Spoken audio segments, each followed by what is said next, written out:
E aí, galera do canal, eu sou Gustavo Sagaz e hoje eu vou reagir a um vídeo do Paulo Cuenca falando sobre como ganhar dinheiro na internet. Então, bora lá pro vídeo. Quanto tempo você produziu conteúdo sem ganhar nada? 2 anos. 2 anos. Isso na época te incomodava, assim? Ou você achava que aquilo ali era você entendia que era um momento de investimento? Ou você simplesmente fazia e estava estudando, porque era uma coisa nova na época? Eu, apesar de entrar em 2011, entrei com uma cabeça bem de business mesmo, com um plano de negócios e tudo. Eu sabia. Então, galera, sobre o que ele tá falando ali, ele disse que gravou conteúdo por 2 anos sem ganhar nada, né? Então você tem que sempre pensar como uma empresa. Quando você abre uma empresa, você vai começar a lucrar muito desde o começo, logo no começo, você abrir uma loja de roupa, você vai abrir e amanhã você vai sair vendendo, ganhando rios de dinheiro, não vai, né? Todas as empresas, todos os business, eles demoram, levam tempo para ser maturado, para ganhar corpo, para que seu projeto saia do papel e realmente comece a dar resultado. Então, nesse exemplo que ele falou agora, ele levou mais de 2 anos criando conteúdo para depois começar a colher os resultados. Que a coisa mais difícil que existia, como eu vim do cinema, sobre comunicação é distribuição. Pode fazer o que você quiser, se não tem distribuição, você não tem nada. E a distribuição era muito cara. Então quem veio do audiovisual viu que você tinha plataformas de distribuição gratuita, todo mundo se olhou e falou, meu Deus, a gente pode falar o que a gente quiser. Então aquilo lá pra mim foi uma... E não só pra mim, você conversar com o Ian do Porta dos Fundos, por exemplo, ele queria mostrar um portfólio dele para poder ser contratado pela Globo, por exemplo, né? Então, era um lugar que era um despejo de o que eu sei fazer, né? Então, a gente começou, por exemplo, com a Dani, minha esposa, que era uma pessoa tentando aprender confeitaria francesa. Porque o que a gente queria fazer ali? A gente não tinha o YouTube como um fim, a gente tinha como um meio para licenciar o programa para televisão. E enquanto isso, ir colocando os programas lá, porque eu ia construindo. Então, galera, do que ele está falando, eles começaram no YouTube com o objetivo de visibilidade para que eles pudessem ser contratados depois para um programa de televisão. Só que hoje em dia, né, acho que o jogo virou, as pessoas não têm mais tanto o intuito de ir para a televisão, até porque muitas vezes elas vão ser vedadas, não vão conseguir falar o que elas querem. E basicamente as pessoas não estão afim disso, né? Muita gente pensa sobre o assunto, mas quando realmente vai lá para a televisão, ele é cortado, né? As pessoas não podem falar exatamente o que pensam, o que acham, elas devem seguir aquele padrão que a TV quer que eles sigam. Então hoje já não é mais esse objetivo assim, as pessoas, eu vou criar um canal no YouTube para ter visibilidade e depois ser contratado pela Rede Globo, por exemplo. Porque muitas vezes tu não vai conseguir falar o que você deseja, né? Então os objetivos mudaram. Uma audiência. Só que aí começou a escalar a audiência do YouTube, né?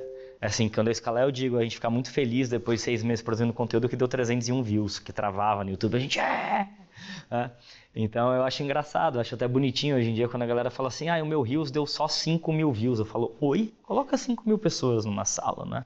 Pra você começar a ver a escala disso. Então, galera, esse é outro ponto que as pessoas não pensam muito no assunto, né? Muitas vezes a gente posta um vídeo e dá 100 visualizações, dá 200, dá 500 e a gente fica irritado, né? Porque a gente planejou um conteúdo, fez algo muito bem elaborado e não conseguiu, né, chegar naquela viralização que a gente tanto almejava. Mas a gente precisa sempre se colocar na ideia de tipo, se meu vídeo chegou em 300 pessoas, coloca 300 pessoas dentro de uma sala de aula para você ver como é muita gente. Então tentem sempre pensar nesse lado também, nem tudo é negativo. Muitas vezes, se você teve 1.000 visualizações, é um resultado positivo. Pensa 1.000 pessoas vendo o seu conteúdo, gostando do que você está falando, já é um resultado bacana sim. Então, eu sabia, e aí em 2012, uma pessoa de televisão ligou pra gente querendo comprar todos os direitos da nossa marca. Foi aí que eu tive certeza que o lugar era YouTube e não TV.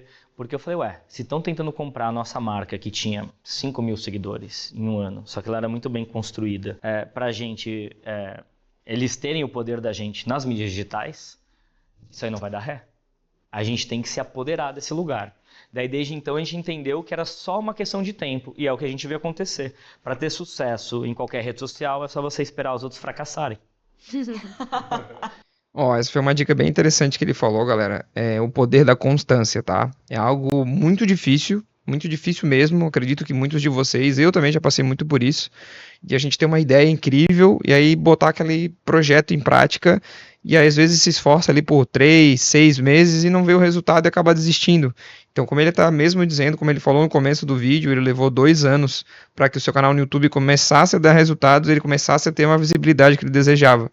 Então, o grande segredo hoje é a constância. Não adianta você ficar pulando de galho em galho, mudando de rede social, que as coisas não vão funcionar assim. Você tem que ter constância, planejamento, seguir aquilo ali, manter sua constância, que depois de 1, 2 anos ou até mais, os resultados vão começar a chegar.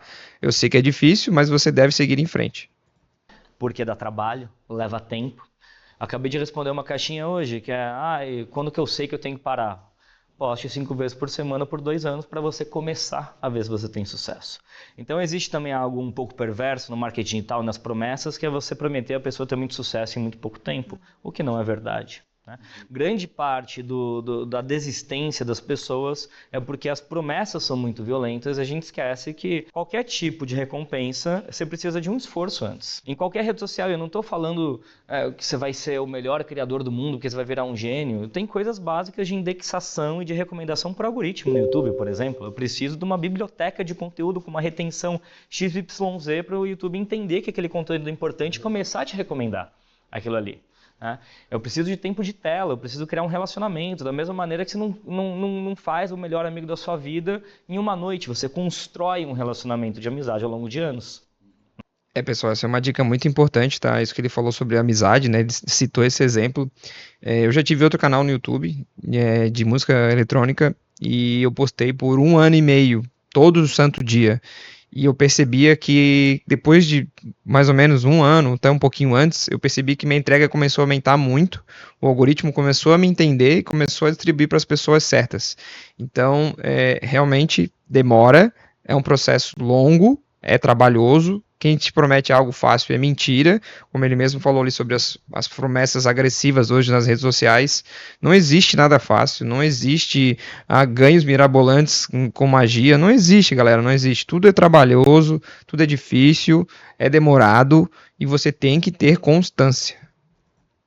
Eu posso me interessar muito por uma pessoa num primeiro momento, mas o amor e a conquista e uma troca de experiência mesmo, ela precisa de tempo para acontecer. Confiança. Precisa de confiança. E essa narrativa que a Lana falou é isso, é uma construção de confiança ao longo do tempo.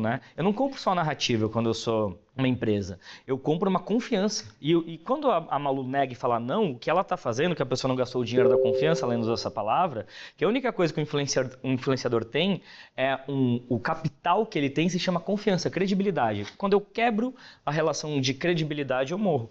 Por isso, quando eu vou para a empresa, quando eu penso só em business, quando a pessoa ela já começa vendendo, ela não esperou trocar uma ideia no bar, trocar o telefone, dar uma paquerada para pedir em casamento. É uma pessoa já pedindo em casamento. Casa comigo? Vamos casar?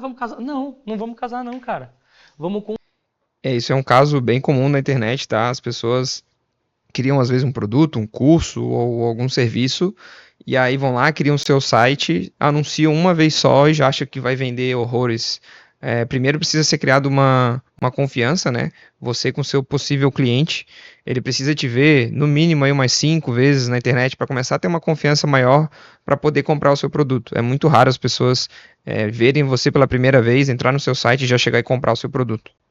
Construir essa relação antes. Você já quer casar com pessoa? Beleza, você faz marketing de performance, que já tem gente com mais consciência, meio para fundo de funil, faz uma oferta. Mas criar influência não é isso. E criar influência também não é número, A nossa avó influencia a gente quem que vai comer, que horas, qual comida. Influência não é uma questão de escala, é uma questão de moldar comportamento. Então, quando você começa a sacar que o que você tem que fazer é moldar comportamento através de confiança, você entende que o tempo está ao seu lado, como juros compostos. E quem tem pressa vai morrer. Quanto mais tempo, mais ganho com os juros compostos. Não é assim? The longer you are, the longer you stay. That's it. Bom, galera, esse foi o vídeo de hoje. Se você gostou, já deixa seu like, se inscreve no canal e deixa aqui nos comentários qual foi a dica que você mais gostou. Valeu!